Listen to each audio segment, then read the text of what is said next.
ولا يوجد أعتقد هناك مثلا إنسان إلا وقد فقد صديق أو فقد حبيب أو فقد عزيز عليه. هذا رجل غضى حوائج الناس، وأنا واحد من الناس اللي غضى لي حوائج. وأسرع الناس على الصراط يوم القيامة الناس اللي غضى حوائج الناس. 13 من مارس لعام 2014 يوم لن يغيب عن الذاكرة، فمع بزوغ فجر هذا اليوم فجعت إمارة رأس الخيمة بخبر وفاة الوالد عبد الله أحمد بن جمعة الطنيجي إثر سكتة قلبية ألمت به. خبر سرى بحزن بين أبناء الدولة عامة وإمارة رأس الخيمة خاصة، فكان أن امتلأت المدينة بجموع المشيعين الذين توافدوا لأداء صلاة الجنازة في مسجد الشيخ راشد بن سعيد بمدينة الرمس قبل موعد الجنازة بساعات. مسجد امتلأت فيه الساحات الداخلية والخارجية بجموع المصلين الذين تجاوز عددهم 5000 شخص، تقدمهم صاحب السمو الشيخ سعود بن صقر القاسمي عضو المجلس الأعلى للاتحاد حاكم إمارة رأس الخيمة، حيث كان في مقدمة مشيعي الفقيد بحضور سمو الشيخ محمد بن سعود بن صقر القاسمي ولي عهد رأس الخيمة، وذلك بعد صلاة الظهر. السلام عليكم ورحمة الله. على الأكتاف مشيا حمل المشيعون جثمان الفقيد وصولا إلى مقبرة الرمس التي اكتظت هي الأخرى بجموع المشيعين، والكل ينعى الفقيد متأثرا وداعيا المولى عز وجل أن يرحمه.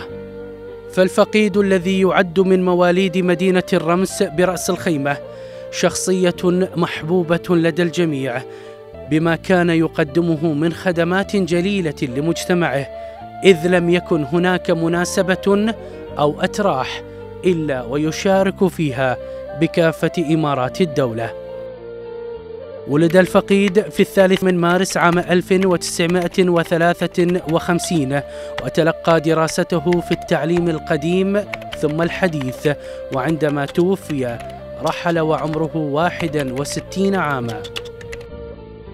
كان الفقيد من النخب التي خطت الأحرف الأولى في مسيرة الوطن بما كان يملكه من تجربة غنية في الحياة، تخللها توليه عددا من المناصب الحيوية والمواقع القيادية في رأس الخيمة والإمارات، بل وعلى مستوى مجلس التعاون لدول الخليج العربية، فيما أدى دورا مؤثرا على مدار سنوات طويلة، لا سيما في رأس الخيمة كان خلالها قريبا من مواقع القيادة وصنع القرار.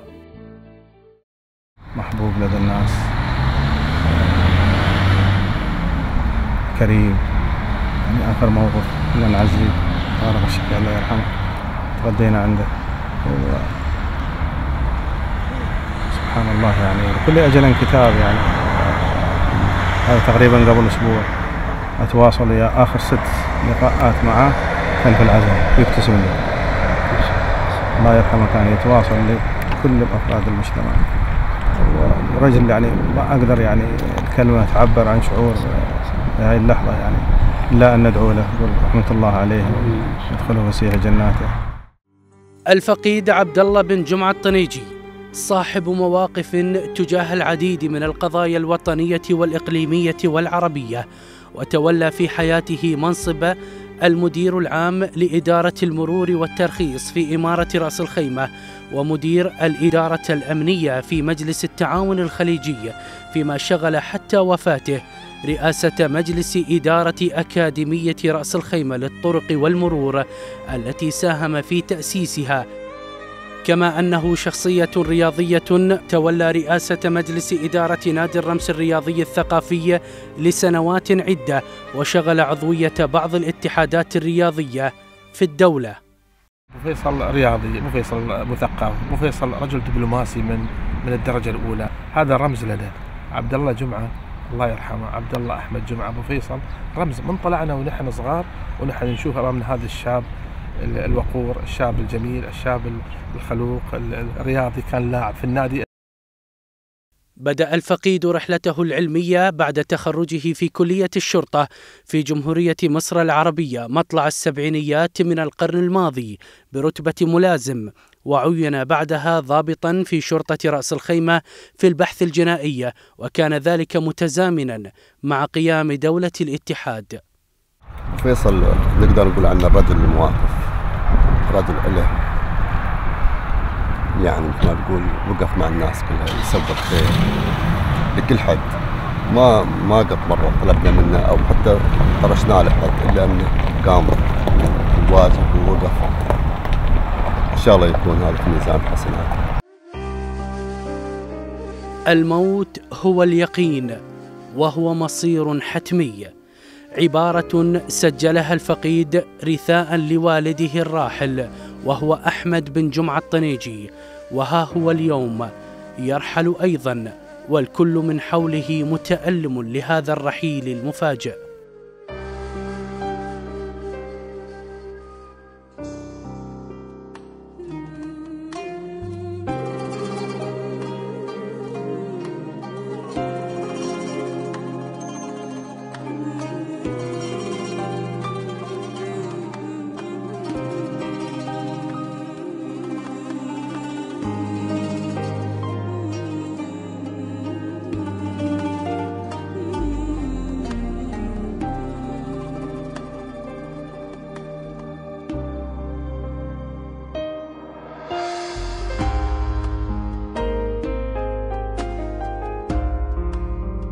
بعد مراسم تشييع جثمان الفقيد كانت التعزية لأهل الفقيد، تقدمهم صاحب السمو حاكم إمارة رأس الخيمة وولي عهده الأمين، حيث قدما واجب العزاء إلى كل من أنجاله: سعادة فيصل عبد الله بن جمعة الطنيجي عضو المجلس الوطني الاتحادي، وسعادة فواز عبد الله بن جمعة الطنيجي السكرتير الخاص لصاحب السمو حاكم إمارة رأس الخيمة، وفهد ومحمد وعبد الرحمن وفلاح وأحمد، وأخوان الفقيد طارق وعمر ونايف وبدر وجمعة، وإلى ذويه. ونحن الحقيقة يعني كان بعد رحيله نشعر فراغ كبير حقيقة، يعني رحمة الله عليه إن شاء الله، والبركة إن شاء الله في عياله وفي الموجودين وفي شبابنا وكباريتنا إن شاء الله.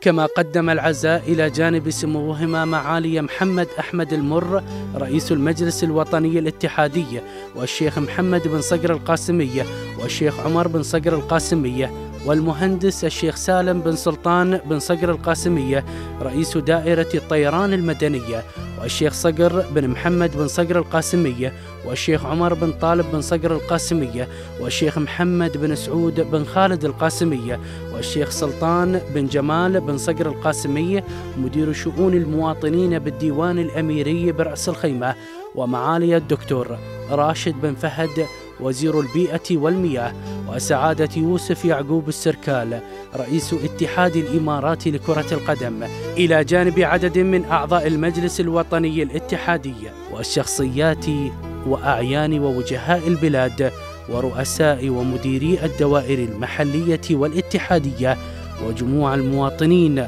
وأبناء الجاليات العربية والإسلامية.